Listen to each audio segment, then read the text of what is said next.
Mornings at the Lotus Salon begin as usual. Iris arrives first.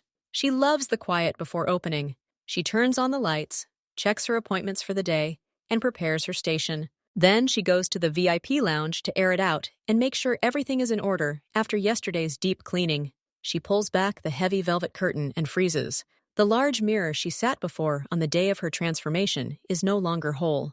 A crack runs from the upper left corner down the entire surface. It's not shallow, but deep, as if someone had struck the glass with something heavy and sharp. The mirror isn't shattered, but the crack splits the reflection in two. It looks ugly and ominous. Iris slowly moves closer. She looks at her face, split by a crack. It's a strange feeling. She runs her finger along the cold glass. It's still firmly in the frame. And then her gaze falls on the floor. Black paper is tied to it, leather cord. Iris had never seen it before. All the keys in their salon are modern. For the safe, for the office, for the main door. This key is different. It looks like it's many years old. She bends down and picks it up. The key is cold and heavy in her palm. She examines it. No markings. A simple key for a simple lock. There are so many questions. Who broke the mirror? How did they get in here? Was the car locked and the alarm was going off? Or was it? And most importantly, whose key is this? And why is it here? Iris puts the key in her robe pocket. The mirror will need to be replaced. She decides not to say anything to anyone for now. First, she needs to look around. She notices one more detail. On the perfectly clean tiles near the mirror, there's a barely noticeable light mark, as if someone wiped it with a damp cloth, but not very carefully. And the mark doesn't lead from the entrance, but from a blank wall in the corner of the room, the one with no windows or doors. An hour later, the others arrive. Lily immediately begins preparing the stand. Mina checks the tools. Jason nods silently to Iris and goes to prepare the paints. Iris decides to start with Jason. He often stays late and prefers to work in silence. She approaches him as he's sorting out his palette. "Jason, were you the last one to leave yesterday?" He nods, still occupied with the tubes. "Did you notice anything strange? Was everything all right at the salon?" Jason freezes. He slowly looks up at her. Something uneasy appears in his gaze. "Why do you ask?" Iris doesn't want to show the key or mention the mirror. "Just checking. Is the alarm working?" "The alarm? Yeah, it's working," Jason says, but his voice sounds unsure. "I said it, but..." He falls silent and looks at Hansel's office door. "But what?" I left late. It was already dark. I was walking to the bus stop and turned around. The light was on in Hansel's office." Iris looks at him. "So he's back?" "That's the point. He's not," Jason says quietly. "Hansel left yesterday morning for the day to see suppliers. He said he wouldn't be back until opening day. His car wasn't in the parking lot, but the light was on in his office. I saw a shadow behind the frosted glass. Someone was moving around inside." A chill ran down Iris's spine. "Are you sure?" "Absolutely. I even thought it was Lily who had forgotten something. But she left before me.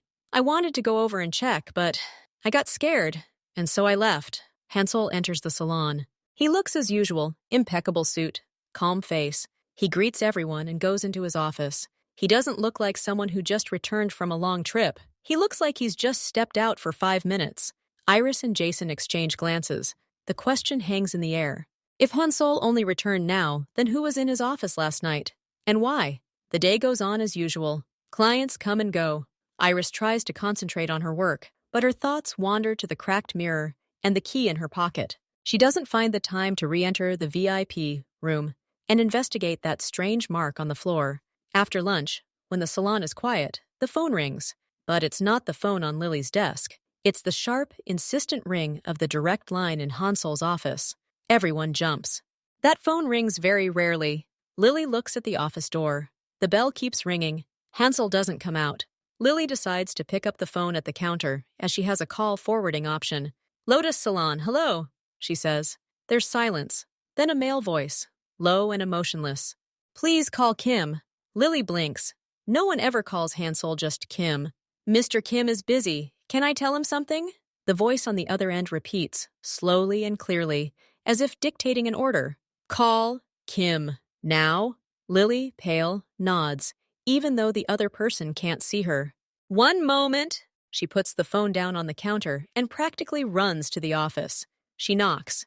Entering, she quickly says something to Hansel. His face doesn't change. He gets up and goes to the counter. He picks up the phone.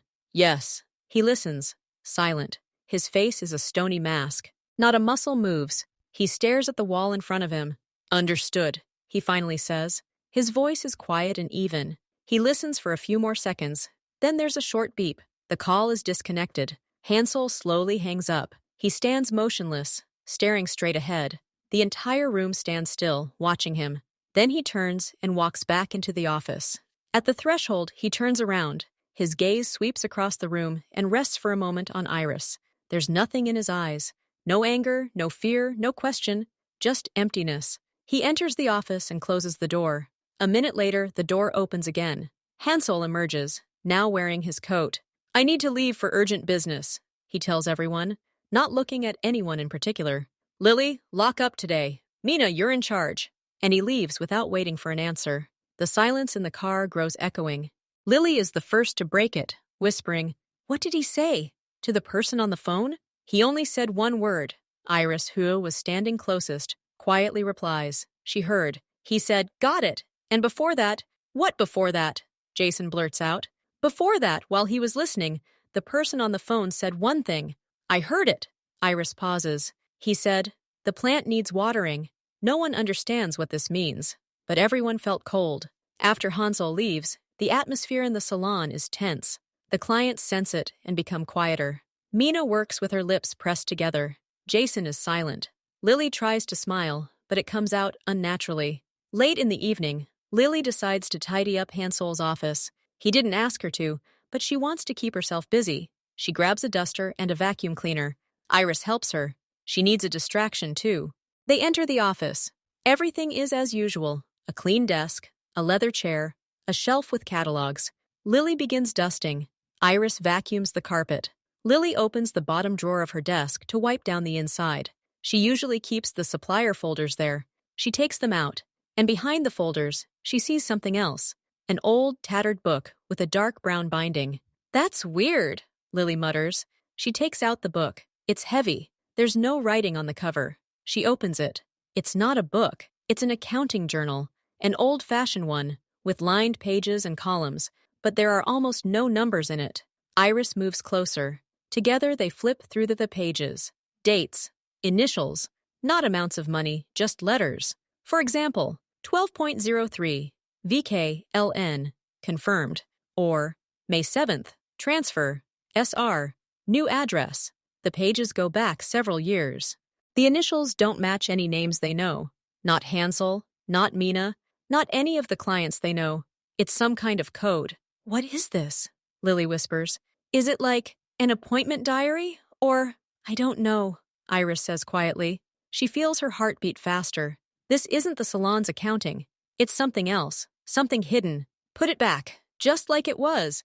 Lily nods, her hands shaking. She quickly puts the book back in the drawer, behind the folders. They try to put everything back in the same order as before. Having finished tidying up, they leave the office. Lily closes the door and leans against it. I don't want to go in there anymore, she says. Iris understands. She has someone else's key in her pocket, and the strange phrase about the flower is ringing in her head. Now this book, all the pieces of some alien, terrifying mosaic that is taking shape around their quiet salon. There's only an hour left before closing. The customers are gone. Suddenly, the door opens with a soft ring. A woman enters the salon. She is elegantly dressed in a light coat and low-heeled shoes.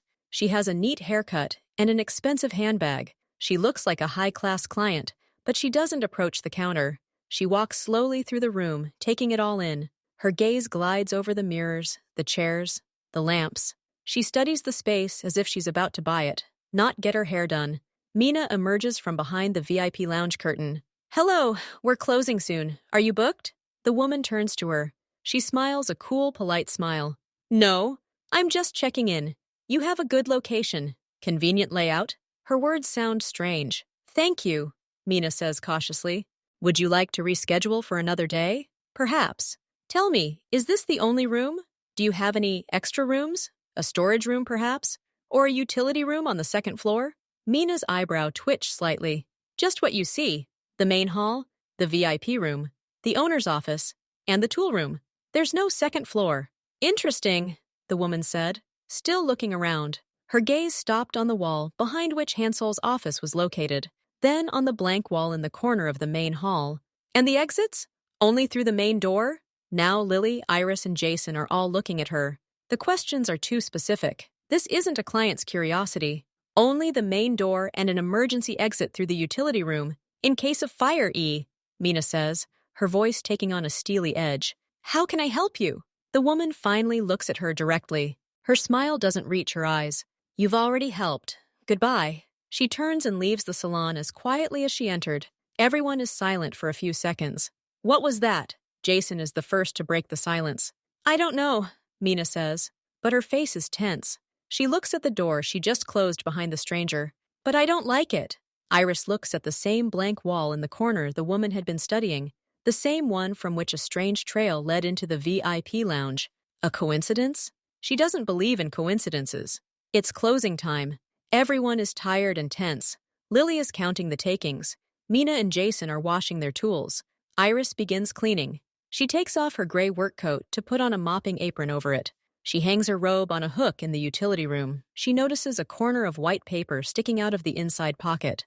There was nothing in her pocket. She remembers for sure. She looks around. No one is looking at her. She takes out a piece of paper. It's a regular piece of paper, folded in quarters.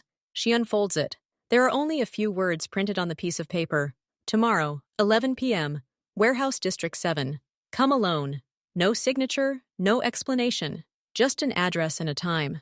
Warehouse District 7 is a remote industrial area on the outskirts of the city. Buses don't go there at night. It's a place people don't go without a reason. Iris looks at the note. Her hands go cold. Who put this in her pocket? And when? The robe had been hanging in her locker all day. But the locker doesn't lock. Anyone could have done this. A client. Or one of our own.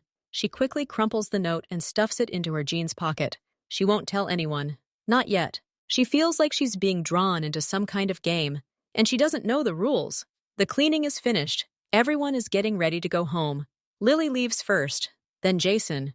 Mina says she'll close up shop. Iris decides to stay late, claiming she forgot her textbook on the table. She sits in the utility room, pretending to read. Through the glass door, she sees Mina turn off the lights in the main hall and check the locks. Then Mina goes to the dressing room, takes off her work robe, puts on her coat, and grabs her bag. Iris waits for Mina to go outside. Then she quietly leaves the utility room and approaches the window.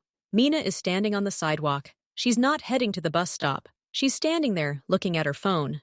A minute later, a car pulls up to the curb. Not black and expensive, like the client's, but an old, modest gray sedan. It stops next to Mina. Iris presses herself against the wall by the window, trying to get a better view. The driver's window rolls down. There's a man behind the wheel, and Iris recognizes him. It's the same client, the one who brought her to the salon once, the one who later came to Hansol. A man in a formal suit with a cold face. Mina leans toward the window. They have a brief conversation. Iris doesn't hear the words. Then Mina nods, walks around the car, and climbs into the passenger seat. The car pulls away smoothly and disappears into the evening traffic. Iris steps away from the window. Her mind is in chaos. Mina, her main mentor, the person she trusted most in the salon. Mina knows that client. She gets into his car after work. They talk like acquaintances. What does this mean? Is Mina hiding something?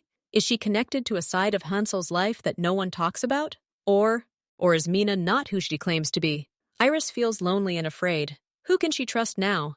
The next morning, Iris arrives early. Her head is heavy. She has barely slept, thinking about the note, about Mina, about the key. Hansel is already there. He's in his office. He looks fresh and collected, as if yesterday's strange call and his sudden departure never happened. Before the workday begins, he gathers everyone in the room. A quick meeting, he says in his usual even tone. There was a minor technical glitch last night. The video surveillance system went down. Lily gasps. Again? But it's new. Yes, Hansel agrees. But breakdowns happen. I've already called the specialists. They say the repairs will take about a week. Until then, the cameras won't work. He looks at each of them in turn. This means we all need to be especially vigilant. Keep an eye on the salon, on the clients, on our belongings. Any questions? No questions. Everyone nods silently. When the meeting ends and everyone returns to their seats, Iris lingers. She approaches one of the cameras. It's mounted high on the wall in the corner of the room. A thin black cable runs from it. Iris stands on a chair to get a closer look. She's no expert, but what she sees doesn't look like a typical malfunction. The cable wasn't frayed or disconnected. It was cut cleanly. The cut was made with something very sharp, like wire cutters or a knife. Someone intentionally cut the wire to disable the camera. Iris climbs down from her chair. She looks at the other cameras. She can't check them all, but she's sure if she did, it would be the same. Hansel said it was a glitch. But it wasn't a glitch. It was sabotage. Someone got into the cabin while everyone was sleeping and disabled the Lotus's eyes and ears. And Hansel knows it. But he's lying to them all. Iris walks slowly toward her station. In her pocket lies someone else's key and a crumpled note with a meeting in an abandoned place. The phrase, "a flower needs watering," echoes in her head. She saw a secret book with someone else's initials. She saw Mina get into a car with a mysterious client. And now the cameras have been deliberately disabled. She looks around the salon, at the pretty mirrors, the gleaming tools, the calm faces of her colleagues. All of this is a facade. Something is happening behind it, something dark and dangerous. And she, without meaning to, finds herself right there. Tomorrow at 10 p.m., she has a choice. Go to the meeting in Warehouse District 7 or try to forget everything. But she already knows that forgetting won't work. There are too many questions. And the first of them is, who can she trust now, if even Mina and Hansel are hiding something? Iris works on autopilot all day. Her thoughts are there, in Warehouse District 7. She doesn't know what awaits her, but she understands that not going would be giving up, and she doesn't know how to give up anymore. That evening, she tells Lily she's leaving early. She's tired. It's true, but not entirely. She takes a taxi to the nearest metro station near the industrial zone, and then walks the rest of the way. District 7 is long streets lined with the blank facades of old factories and warehouses. Every other streetlight is lit. Lots of dark spots and silence. She finds the right address. It's not a warehouse, but an old office building attached to one. A one-story brick building with boarded-up windows. Next to it is a large open area filled with containers. Iris hides around the corner of the neighboring building. The clock says 10:50 p.m. She decides to wait and watch. At precisely 11 p.m., a black van pulls into the lot. It has no license plates or markings. It stops at the office door. Two men in dark work clothes emerge from the van. They don't speak. One opens the office door, and the other goes inside. A minute later, they begin carrying out boxes. They are medium-sized cardboard boxes, unmarked. They carefully load them into the back of the van. Their movements are quick and efficient. This isn't their first job like this. Iris freezes, trying to breathe more quietly. She counts the boxes. 5, 6, 7. They carry out 10 boxes. What's in them?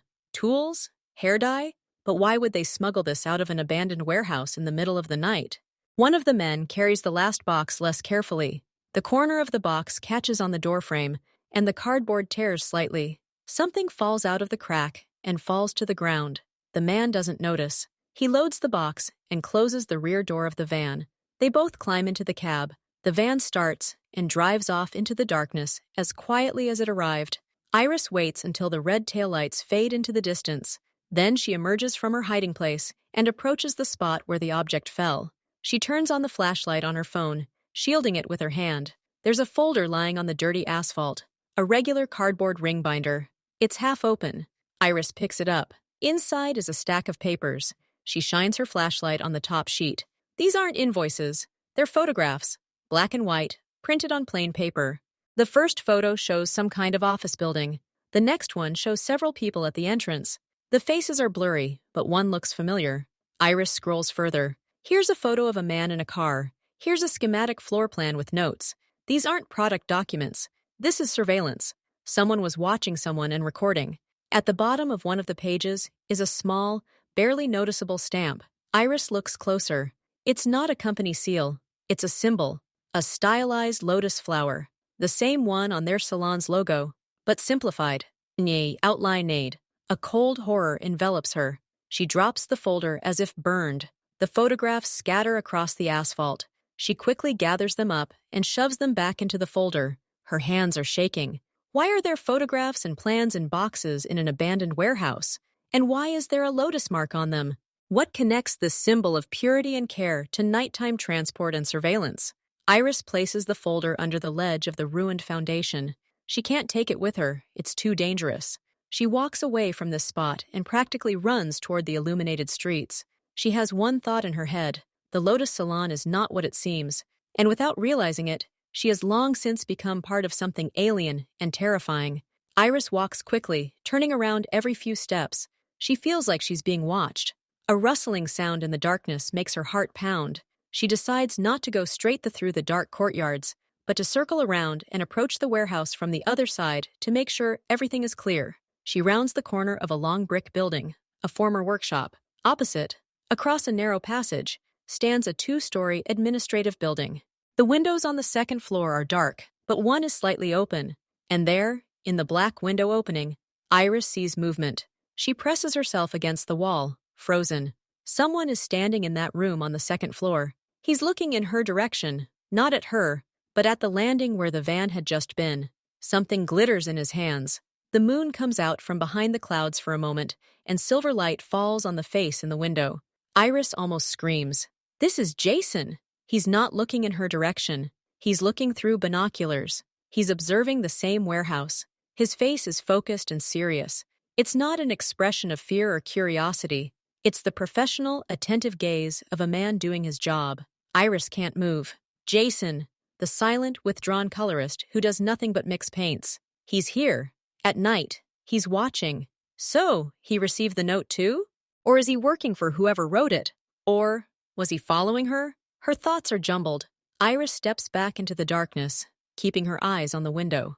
Jason lowers the binoculars, takes something out of his pocket. It looks like a phone. Types quickly, then raises the binoculars to his eyes again. Iris turns and runs. She runs without looking back until she reaches a wide, illuminated street filled with people and cars.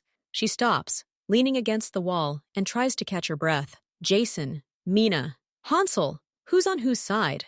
Are there even sides? Maybe they're all in this together, and she and Lily are just pawns, kept out of the game? She hails a taxi and goes home. The whole way she looks out the window and sees her pale, frightened face reflected in it. Iris arrives at the salon in the morning, her head heavy.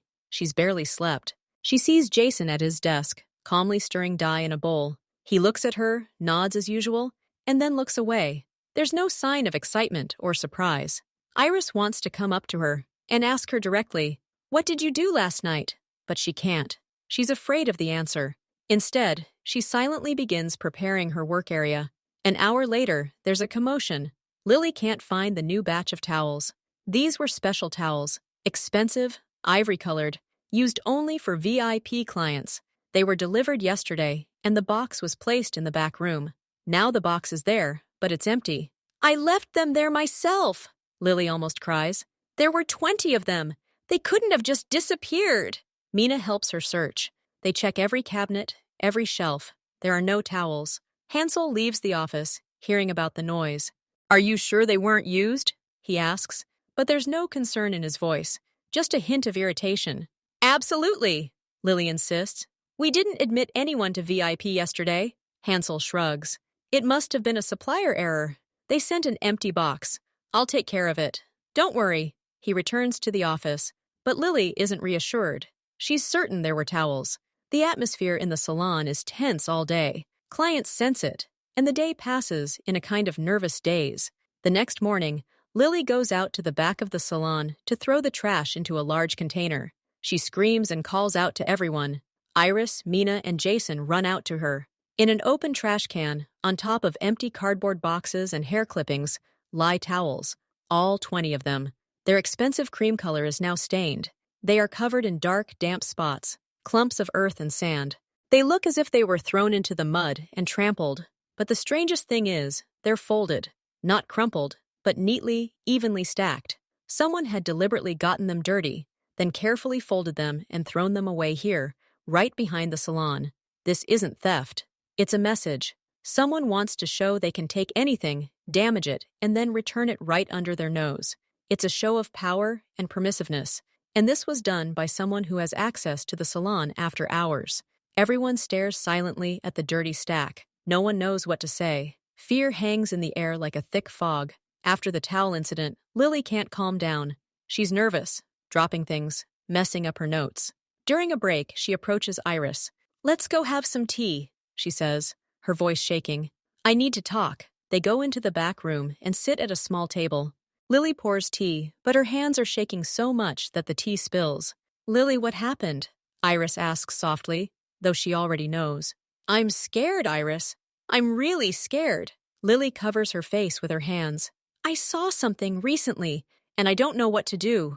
"What did you see?" "Hansel. He was talking to that man, the one who brought you back then. They were standing outside the office, but I was passing by and heard. They weren't speaking Korean or English, some other language. I didn't understand a word." Iris nods, urging her to continue.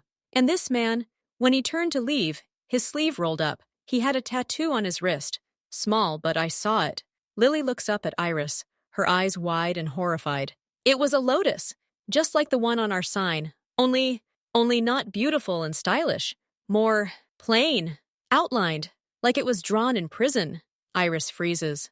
A contour lotus, the very symbol she saw on the stamp in the folder in the warehouse. "Are you sure?" "Absolutely. I even drew it in my notebook afterwards so I wouldn't forget. It was exactly like that." Lily grabs Iris's hand. "What does this mean, Iris? Who are these people? And what does our salon have to do with them? Why do they have our symbol?" Iris doesn't know what to say. She can't tell anyone about the warehouse, about Jason, about the photographs, but she understands that Lily has stumbled upon the same terrible truth, the truth that Lotus is more than just a salon. "I don't know, Lily," she says honestly, "but we need to be careful, very careful, and not show that we know anything or are afraid." Lily nods, tears streaming down her cheeks. "I don't want to work here, but I'm afraid to leave too. What if they don't let me?" This is not the first time Iris has asked herself this question. After talking with Lily, Iris feels like she's losing ground. She decides to take action. She needs to look for answers inside the salon. If there are secrets here, they must be here. She begins to carefully examine the utility room.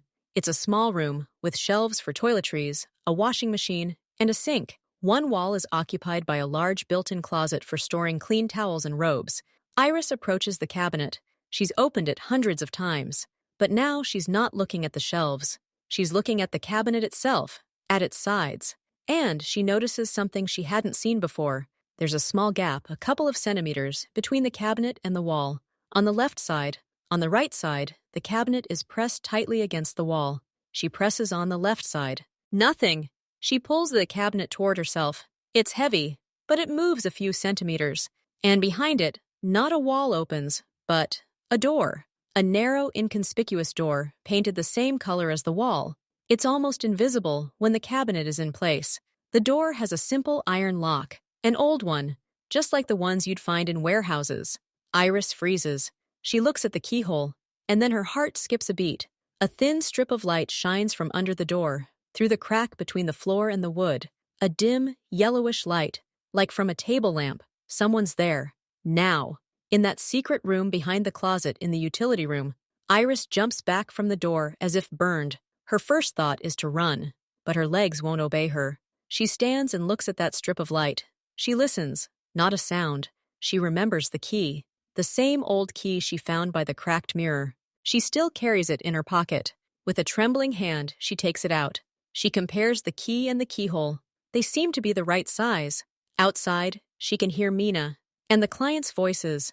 It's a normal workday, and here, in the back room, she stands before a secret door, and someone's behind it. She has to check. She can't live in ignorance. Slowly, quietly, she inserts the key into the lock. It fits tightly. She turns it. There is a dull click. The lock gives way. Iris holds her breath. She pushes the door. It opens inward without a creak. Behind the door is a small room, no bigger than a closet. It has no windows. The light comes from an old table lamp with a green shade standing on the table. There's a laptop on the table, modern, thin, closed. But Iris barely looks at him. Her gaze is fixed on the walls. Every wall, from floor to ceiling, is covered with photographs. Dozens, maybe hundreds of them, old, worn at the edges, color and black and white. She takes a step inside. In many photographs, there is a young Hensel. He's about 20 years old. His black hair isn't combed back perfectly, but falls across his forehead. He smiles. He looks like an ordinary young man, but he's not alone. In the photos, he's with different people. In one, He's in a group of similarly young guys in sports uniforms. In another, he's at a table in a cafe with older people in formal attire. Iris moves closer to one photograph that stands out. It shows Hansel in a dark, almost military-style uniform. He stands in formation with other men and women. They all look at the camera seriously, almost sternly. In the background is a nondescript gray building with a flag that Iris doesn't recognize. This isn't a photo from a barbershop, it's something from another world. From a past Hansel never talked about. Iris looks at the other photos. Here's a photo of a building with a sign in an unfamiliar language. Here's a city map with labels. Here's a person circled in red. This room isn't for memories. It's for work. A room that holds proof that Kim Hansel is more than just a beauty salon owner. She hears footsteps outside the utility room door. Someone's coming. Iris rushes out of the room, yanks the key out of the lock. She quietly but quickly closes the door. Hearing the lock click, she slides the heavy cabinet back into place, trying not to make any noise. The door to the utility room opens. Mina stands on the threshold. Iris, you're here. The client is waiting for her hair wash. Yes, I'm coming, Iris says, her voice hoarse. Mina looks at her carefully. Then her gaze glides around the room, stopping at the closet. It's not quite level. Were you looking for something? Mina asks calmly. No, I was just checking to see if there were any more clean towels after that incident. Iris lies. Mina nods slowly. They're gone. Hansel ordered new ones. Go. The client is waiting. Iris leaves, feeling Mina's gaze on her back. Iris tries to work all day, but her thoughts are there, in that room. The photographs. Young Hansel in uniform. The maps. She has to go back. She has to find out more. The next day, she arrives at the salon before everyone else. She has the same key in her pocket. She wants to enter the secret room again when no one else is there. She walks into the utility room. Her heart is pounding. She approaches the closet and freezes. The cabinet sits flush against the wall on all sides. The small gap there was yesterday is gone. It's been moved to completely cover the wall. Iris pulls hard on the cabinet. It doesn't move. It's as if it's bolted to the floor or the wall. She presses on the left side. Nothing. She walks around the cabinet. No gaps. She inserts the key into the lock on the door of the closet where the towels are kept. It opens. Inside are only shelves with linens. That secret door is no longer there. Or rather, it's there, but it's now out of reach. Someone fixed it. Someone knew it was there. Iris retreats. She feels as if she's been shown a terrible dream and then erased from her memory, leaving only cold terror. Later, when Hansel leaves the office, she decides to take a desperate step. She approaches him when he's alone at the counter. Hansel, I was in the back room yesterday. Behind the cabinet, I found a door. She looks him straight in the eyes, trying to catch a reaction. Hansel looks at her. His expression is completely calm, even slightly perplexed. A door? What door? There's only a closet and a washing machine in the utility room. You must have gotten something mixed up, Iris. You look tired. Maybe you should take a day off. He speaks with such sincerity, with such gentle concern, that Iris momentarily doubts it. What if she really did make it all up? What if stress and fear played a cruel joke on her? But no. The key in her pocket is cold and real. The photographs in her memory are bright and clear. She didn't imagine this room. It was erased, physically erased overnight. And now they're trying to erase it from her memory, too. Yes, I probably got it wrong, she says quietly, and walks away. Hansel watches her go, and in his usually blank, calm gaze, Iris catches something new. Not anger, not a threat. Something like regret. And a warning. He's warning her. Be quiet. Forget it. Play by our rules if you want to stay safe. But Iris can't forget. Now she knows too much. And whoever erased the room knows she saw it. The race is on, and she doesn't even know who her opponent is. A man comes into the salon. He's dressed simply but clean. His face is tired. He just asks for a hair wash. Lily makes an appointment for him with Iris. Iris leads him to the sink. She notices his hands as he takes off his jacket. There are marks on his wrists and hands. Not fresh wounds, but old scars and oddly shaped bruises, as if his hands had been squeezed or bound very tightly by something. He's silent while she washes his hair. He sits with his eyes closed, his face tense. Iris works carefully, trying not to touch his neck and shoulders, feeling the tension radiating from him. As she wraps his hair in a towel and helps him sit up, he leans toward her as if adjusting his collar. His lips almost touch her ear. He whispers so softly she barely hears. Don't trust mirrors.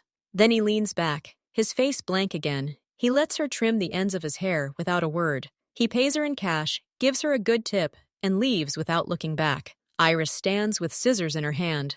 Don't trust mirrors. The phrase echoes in her head. He clearly meant it that way. But what does it mean? Did he mean the mirrors in the salon literally? Or is it a metaphor? Perhaps he was talking about surveillance, about being watched, or about the fact that reflections lie. She looks at the large mirror in front of her workstation. It reflects her pale face and the empty room. The mirror. It was the first sign. The cracked mirror in the VIP lounge. The key lay beneath it. Perhaps it was a warning that they were being watched through mirrors?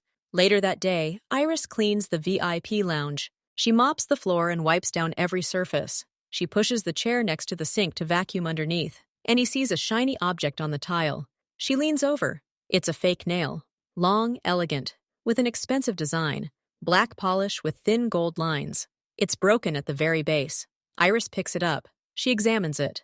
A nail like that isn't cheap. None of the salon employees wear them.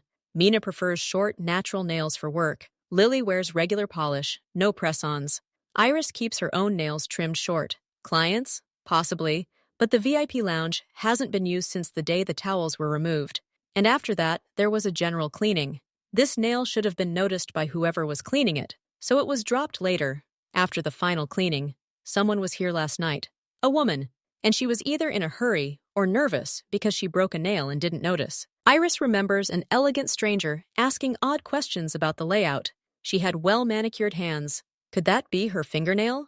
She puts the find in a small bag and hides it in her pocket. It's a thing. Proof. Someone else is regularly breaking into the salon. That evening, Iris is again the last one left to finish cleaning. She's washed the floor in the VIP room with particular care. The tiles shine.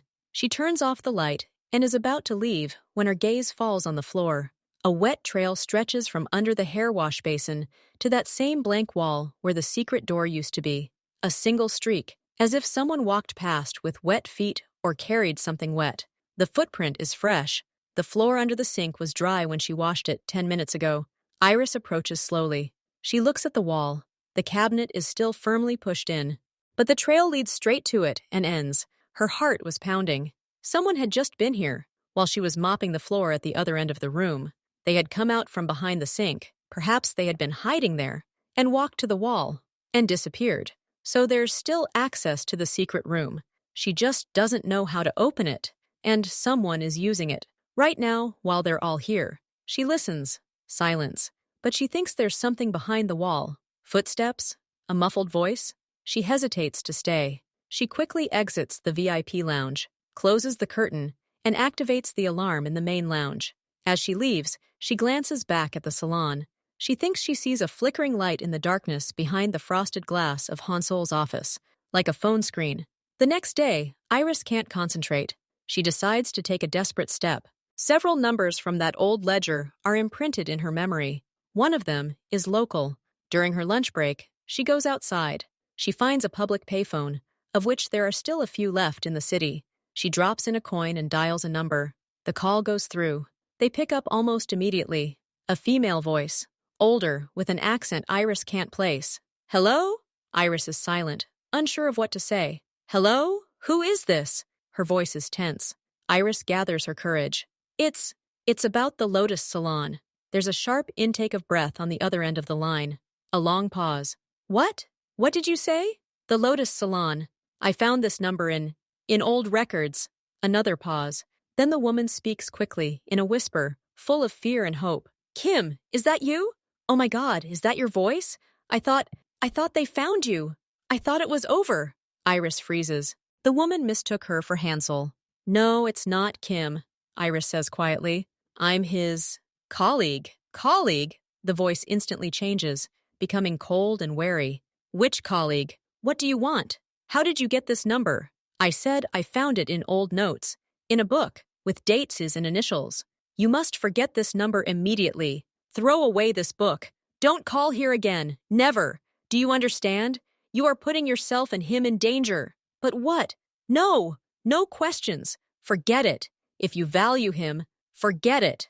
The phone rings briefly. The woman hangs up. Iris stands with the phone clutched in her hand. A voice from the past. A woman who knows Hansel, who fears for him, who said, "I thought they found you." Who is they? And who is Hansel hiding from? 2 days later, Hansel announces he's leaving for the day to meet with suppliers in another city. He leaves early in the morning. The day passes relatively calmly. Iris, Mina, Jason, and Lily work, trying not to talk about the strange things. But tension hangs in the air. After lunch, the salon door opens. Hansel enters. Lily smiles. "Oh, you're back early. How was the meeting?" Hansel nods, unsmiling. "Fine." He walks into his office. Iris watches him go. Something's wrong. She can't put her finger on it. He looks like Hansel. Same haircut, same suit, same walk. He leaves the office half an hour later to pick up a folder from the counter. He's talking to Mina about tomorrow's schedule. His voice is the same, but the intonation is slightly different, flatter, and he gestures with his left hand a little more often than usual. And then Iris notices a detail. There's no watch on his left wrist. Hansel always wears an expensive thin watch with a black strap. Always. He never takes it off. And now his wrist is empty. This isn't Hansel. This is someone else. Someone who's very similar to him, who studied his mannerisms but doesn't know his little habits. Lily seems oblivious. Mina is talking to him, but her gaze is scanning his face intently. Too intently. She senses something, too. The double spends another hour in the salon, then says he's leaving on business. He leaves. As soon as the door closes, Iris and Mina look at each other. "It wasn't him," Mina says quietly. Not a question, but a statement. Iris nods. "He wasn't wearing a watch. And he called me Mina, not Mina, like always. Too correct. Too bookish. Why did someone send a double? To see if they'd notice? To maintain the appearance that Hansel was there while he wasn't? Or because Hansel himself couldn't make it? Had something happened to him? The next morning, Jason doesn't show up for opening. That's odd. He's always punctual. An hour later, the salon door burst open with such force that the bell rings hysterically. Jason stands there. He's jacketless, even though it's cold outside. His hair is tousled, his eyes wild and terrified. He's breathing heavily. "Jason, what happened?" Lily rushes to him. He looks at them all, his gaze darting from one face to another. "I'm being followed. They were at my house." "Who?" Mina asks, her voice sharp. "I don't know." Jason almost screams. He frantically digs into his jeans pocket, takes out his phone. His fingers are shaking. He can't unlock the screen. Finally, he turns it on and shows it to everyone. On the screen is a photograph. It was taken in his apartment. The room is in complete disarray. The sofa is overturned. Books are scattered. Dishes are broken on the floor. Someone has searched and destroyed everything. Iris notices a detail. On the wall, above the torn sofa, there's something written in paint. Bright red paint. One word in English. Mulchi. "Shut up!" Mina translates aloud. Her face turns ashen. "I came back late last night and found this," Jason says, his voice breaking. "They could still be there. I didn't go in. I ran. I spent the night in a laundromat." "Why?" Lily whispers. "Why did they come to you?" Jason looks at Iris, then at Mina. Something like guilt and fear appears in his eyes. I saw too much. I asked the wrong questions, and I followed the wrong people." He means that night in the warehouse. Iris understands. Jason was looking for something too, and they found him. "You have to leave town," Mina says quickly. "Now, take the money and run." "Where?" Jason almost cries. "They're everywhere. They've found my house. They know who I am." Silence reigns in the salon, a wave of panic rising. The threat, once abstract, has now become absolutely real and brutal. They've come to Jason. That means they could come to any of them. That same day, late in the evening, a courier delivers a package to the store. The box doesn't have the sender's name, only the store's address and the recipient's name. Lily. Lily takes the box in surprise. She didn't order anything. The box is small, but beautifully packaged. "Maybe don't open it," Iris says quietly. But Lily is already tearing off the ribbon. Inside, wrapped in soft paper, lies a set of hairdressing brushes, a very expensive professional set in a leather case, the kind Lily had sometimes dreamed of. "Wow," she says, initially delighted. She lifts the case. Underneath lies an envelope, a plain white envelope. Lily opens it. There's no postcard inside, just one photograph. She looks at it, and her face turns white. The photograph falls from her fingers and lands on the counter. Iris picks her up. This is Lily. She's standing at the counter in the salon, laughing and adjusting her braid. It's a recent photo, as you can tell by her clothing. The photo was printed on regular paper, and over her face, right on the print, is a bright red cross. Crude, as if done with a marker. The same red as the writing on the wall in Jason's apartment. The message is clear and terrifying. You're next. Keep quiet, or worse will come. Lily begins to cry quietly, covering her face with her hands. Her shoulders are shaking. I don't want to die, she whispers through her fingers.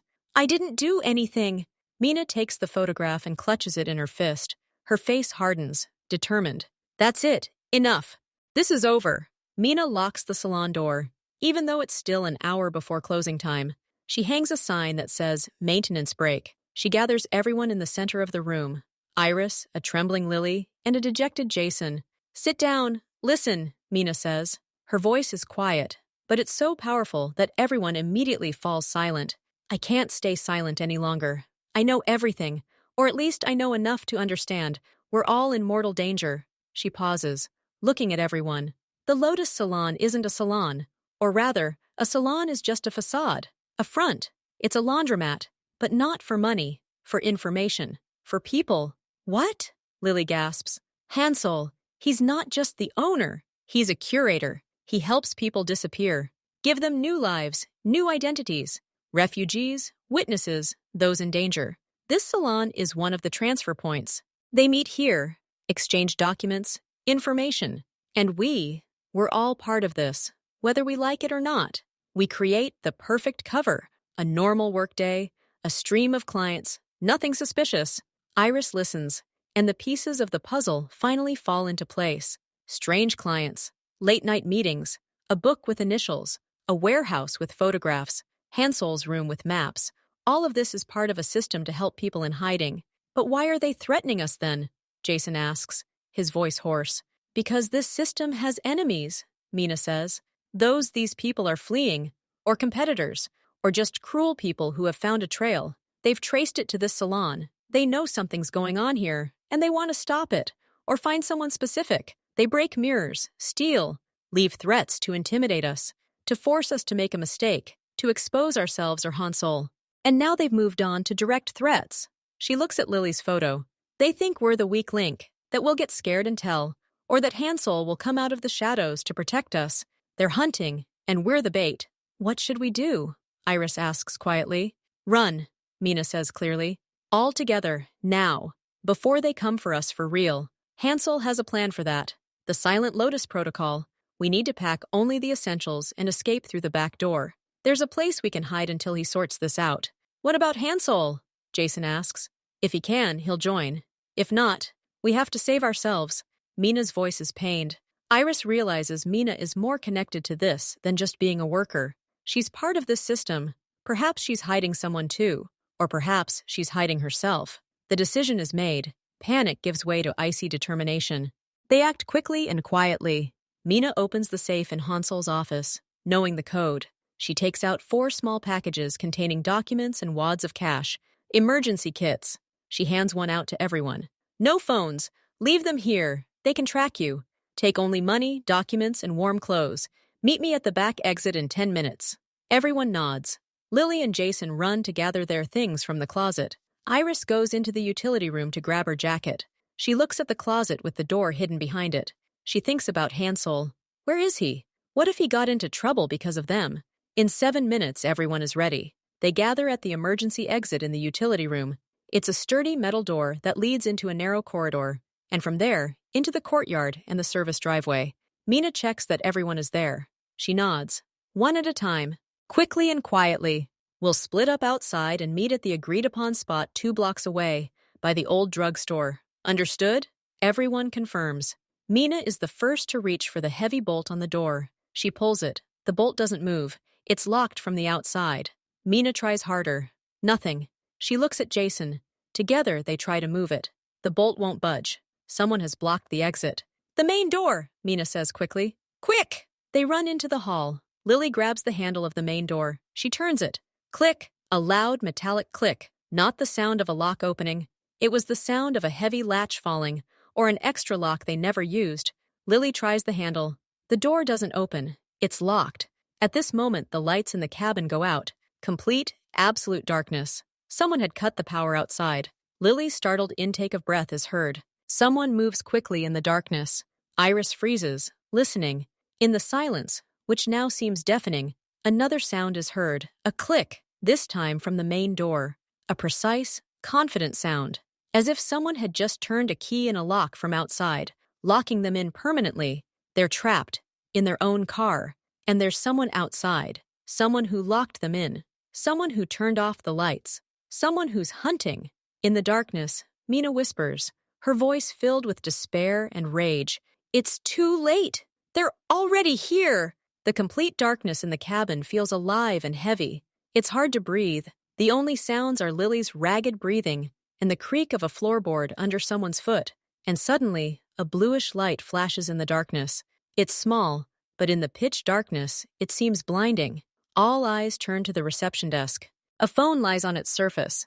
The screen has just lit up with a new message.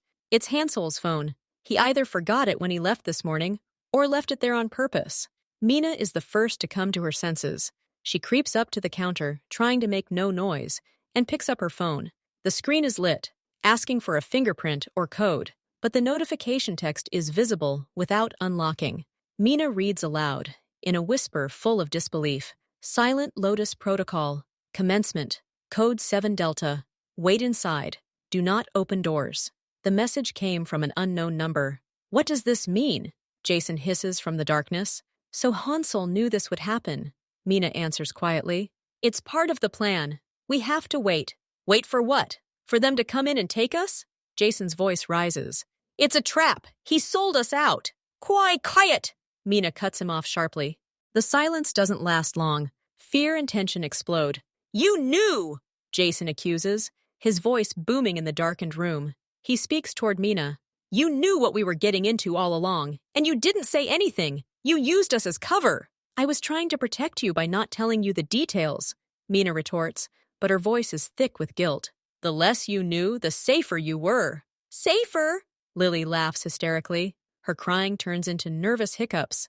My house is under surveillance. They sent me a photo of a cross. Jason's apartment was trashed. What kind of security is that? I didn't know anything either, Jason screams. But at least I tried to understand something. And you, Mina, you just led us like sheep. Stop it, Iris says imperiously. Her voice, usually quiet, cuts through the darkness. We're in the same boat now. Sharing the blame comes later. Right now, we need to figure out how to survive. Iris is right, Mina says, pulling herself together. The protocol is activated. Hansel is up to something. We must await instructions. What if it wasn't Hansel? What if they sent the message to keep us sitting idle? Jason persists. Is there another way out? Iris asks. The doors are locked from the outside. The lights are out. The windows are armored glass. Unbreakable. We're trapped. We have no choice but to wait. This simple statement of fact silences everyone. Arguing is pointless. They're locked in, together. And all they can do is hope that Silent Lotus is salvation, not a death sentence. They've been sitting on the floor in the dark, their backs pressed against the counter, for about 20 minutes. Every minute feels like an eternity. The sudden scraping of the keyhole near the main door makes everyone jump. There is a click. The door opens. A flood of light from the building's corridor bursts into the salon, and a second later, the main lights come on. Everyone blinks, blinded. Hansel stands in the doorway. He looks tired, his perfect suit wrinkled, but his gaze is sharp and focused. There are two people with him. One is a man of about 40, wearing a simple dark jacket and jeans, with short hair. The other is a younger woman, wearing a tracksuit, with her brown hair pulled back into a ponytail. They both look perfectly ordinary, but in their postures, in the way they quickly and appraisingly scan the room, there's something different. These aren't clients. These are professionals. Hansel closes the door behind him and locks it from the inside. Everyone's okay? He asks, his voice muffled. What's going on, Hansel? Mina stands up, relief mixed with anger in her voice. There will be an explanation. We need to check the premises now. The man in the jacket wordlessly enters Hansel's office. The woman goes to the VIP lounge. Their movements are quick and efficient. 5 minutes later, they return. They nod to Hansel. Clear. Hansel points to chairs in the waiting area. Sit down. You need to know everything. They sit down. Hansel stands before them. Two strangers remain by the door, watching. The Lotus Salon is not my business. Or rather, business is a front. I'm a supervisor in the Witness Protection Program, one of many cells in the network. We help people disappear and start new lives. Lily gasps. Jason stares, unblinking. We give them new names, documents, histories, and jobs here, at first, so they can get on their feet, get used to the new reality without arousing suspicion. A regular schedule, a flow of people, the perfect disguise. He looks at each of them in turn. Mina, you're not just a stylist. Your husband was a lawyer. He gathered evidence against a major corporation. He was murdered. They were looking for you to silence you. We staged your death in a car accident. Your new life began here 5 years ago. Mina nods silently, her eyes filling with tears. She clenches her fists. Jason, your father was a journalist. He uncovered a kickback scheme in the city government. They hunted him, the whole family. We got you and your sister out. You thought she was studying abroad. She's safe, under a different name. Jason pales. He opens his mouth, but no words come out. Lily, you were in the wrong place at the wrong time. You witnessed a crime being committed. You could have identified a well-connected person. Your apartment was shot up. We took you out that same day. Your family thinks you're on an exchange program on the other side of the country. Lily cries, covering her face with her hands. Iris! Hansel turns his gaze to her. His expression becomes more complex. We'll talk about your story separately. One thing is important now. You're not here by chance. This salon is your shield, and your prison, and now that shield has cracked. Hansel pauses, letting them digest the information. Someone's contacted us. Not the program as a whole, but this particular point. They don't know exactly what's going on here, but they have a suspicion. They've been intimidating you, sneaking in at night to find a weak spot, make one of you panic, and lead them to me or our charges. He looks directly at Iris. Iris, you weren't just a homeless person. You were a key witness in a massive financial fraud case involving very powerful people. You were working as a cleaner in their office and you saw things you shouldn't have. They identified you. They started hunting you. Iris sits motionless, her world crumbling and rebuilding itself. We faked your death, a fire in the abandoned building where you were staying overnight. Officially, you were dead, but for the legend to work, you had to truly disappear. Your long hair, it hadn't been cut for years. It was part of an image, a myth, of the ghostly homeless woman with white hair. The image was so vivid and memorable that it completely obscured your true face. When we cut it off, we erased the last detail of your old street-smart self. We began to create a new you, with short hair, with a profession, with a future. Iris remembers that day, a feeling of incredible lightness. She thought she was shedding the weight of the past. She had no idea how literally true that was. You were never homeless by choice, Iris. You were on the run, and we gave you refuge. The woman in the tracksuit standing by the door steps forward. Her voice is quiet but clear. There's a problem. Someone in this salon was leaking information outside. Not directly to the enemy, perhaps without even realizing it, but someone was keeping a diary of observations, recording oddities, the arrival of special clients, unusual situations, and these notes fell into the wrong hands. That's how we got our hands on the salon. An oppressive silence falls over the room. Everyone looks at each other with a new, eerie understanding. A traitor among them. It wasn't me, Jason says immediately, but his voice is defensive. I didn't write anything down, Lily sobs. Mina stares at Hansel silently, her face a stony mask. Iris feels her stomach clench. Who? Who could have? We checked, says the man in the jacket. The leak was through a digital channel. Someone used an unsecured messenger to describe the events here. From a phone connected to our internal network. Hansel crosses her arms. I have an offer, or rather a condition. I know who it is. I have proof, but I want you to figure it out for yourself. You have 24 hours, until tomorrow at this time. He looks at their shocked faces. Why? Because you are a team, or we're supposed to be. Trust is broken. It can only be rebuilt by going through this. Find whoever shared our secrets with the outside world, understand their motives, and decide what to do about it. And if we don't find it, Mina asks, then those you can no longer trust will come. Those you fear, they will be given complete control. And you will be scattered among other cells, without the right to communicate with each other. Forever. It's a brutal choice. Either they find the traitor themselves and deal with the consequences, or their small, fragile world of Lotus will be destroyed, and they will be separated forever. 24 hours, Ah Jing, Hansel repeats. My team and I, he nods at the two strangers, will be nearby, but we will only intervene if time runs out or if the situation becomes life-threatening. You decide. He and his two assistants retreat to the office, leaving the four former colleagues in a room full of fragments of truth and mutual distrust. The first minutes pass in awkward silence. Then Mina, the most experienced, takes the initiative. He said digital channel, messenger, internal network. Everyone has access to the salon's Wi-Fi. We need to check the logs. What? We don't have access to the server, Jason says. But we do have access to the computer at the counter, Iris quietly remarks. Everyone looks at her. Lily, you keep track of the online records there. The system records everything that happens under your login. Lily nods, still in shock. And there's a network activity log, the apps that generated the most traffic at certain times. We won't be able to read the messages, but we can see which app was actively used and when, outside of work hours, around the time of those strange events. Mina looks at Iris with respect. Let's check. They approach the counter. Lily sits down at the computer, her fingers trembling. She logs into the control panel of their online booking system. There's a tab called Systems Logs. She opens it. The screen displays columns with dates, times, IP addresses of devices on the network, and application names. We filter by time, Mina says. Night, after closing, and days when there were incidents, missing towels, a broken mirror, that woman's visit. Lily enters the parameters. The list shrinks.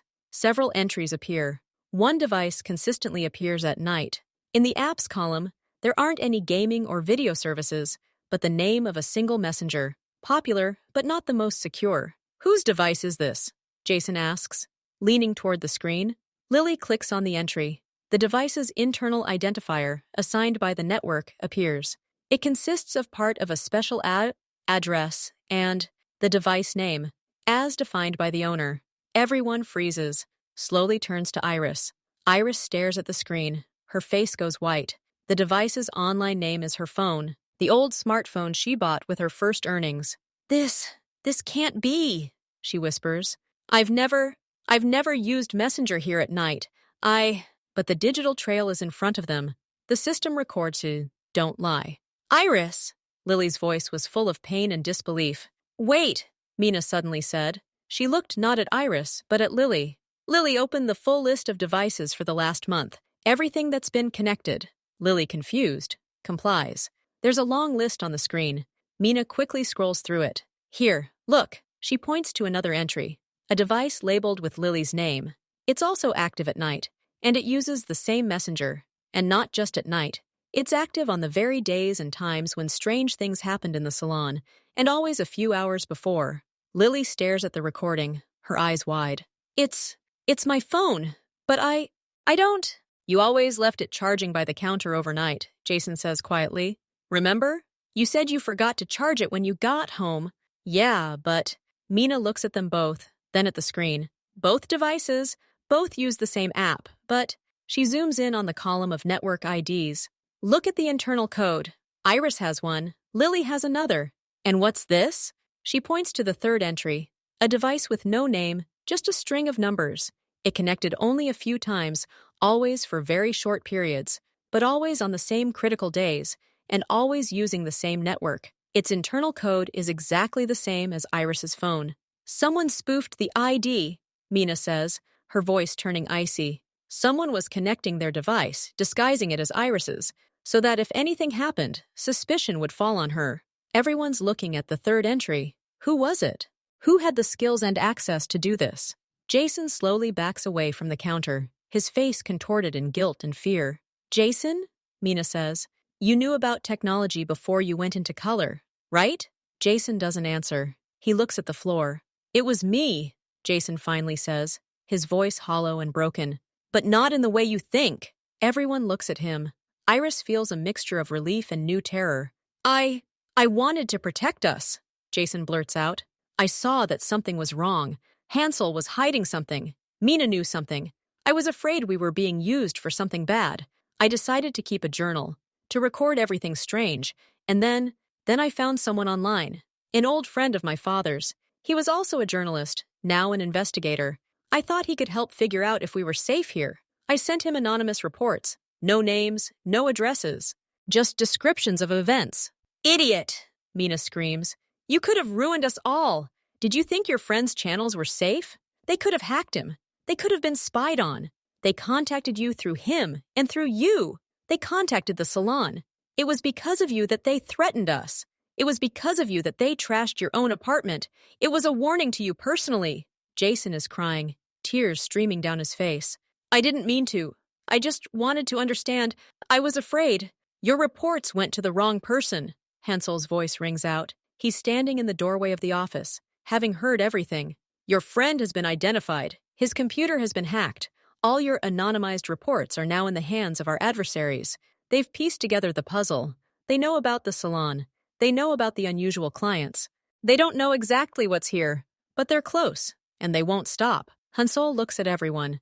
You found someone who shared information, not with malice, but out of stupidity and mistrust. Now it's your choice. What do we do? The room is silent. Lily looks at Jason with pity and anger, Mina with cold fury. Iris looks at Jason and sees herself, frightened, alone, trying to make sense of a nightmare. He made a terrible mistake, but he's not the enemy. He's a victim, like all of them. If we hand him over to you, what will happen to him? Iris asks Hansel quietly. He'll be evacuated to a new location, without the right to communicate, like all of us if we don't fix the situation. And if we give him a chance to fix it? Iris asks. Everyone looks at her. He knows what he's done. He wants to help. He's tech-savvy. He found that journalist and managed to cover his tracks. He could be useful, not to atone for his guilt, but to help us all survive. Mina looks at her in surprise. Lily stops crying. What are you proposing? Hansel asks. Interest flickers in his eyes. We're not handing him over. We're giving him a task, to use his channel, not to transmit information, but to disinformation, to confuse those who have contacted us. Under your control, under our supervision. Jason looks at Iris as if she were a ghost of salvation. I'll do it. I'll do anything. Hansel considers silently. He looks at Mina. After a long pause, she nods slowly. She's still angry, but she's a professional. She sees the logic. One chance, Hansel tells Jason. One. And you'll be under 24/7 surveillance. And if you make one wrong move...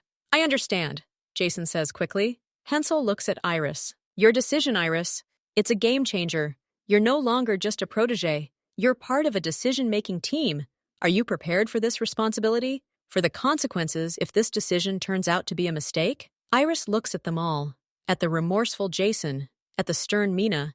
At the frightened Lily. At the unreadable Hansel. She nods. Her voice is firm. I'm ready. We're all in this together. And we'll get out of here together. All of us. These are no longer just words. It's a promise. And Iris's first step from being a victim and a student to becoming a leader. The future of Lotus, and everyone associated with it, now depends not only on Hansel, but also on her choices. And she accepts this challenge.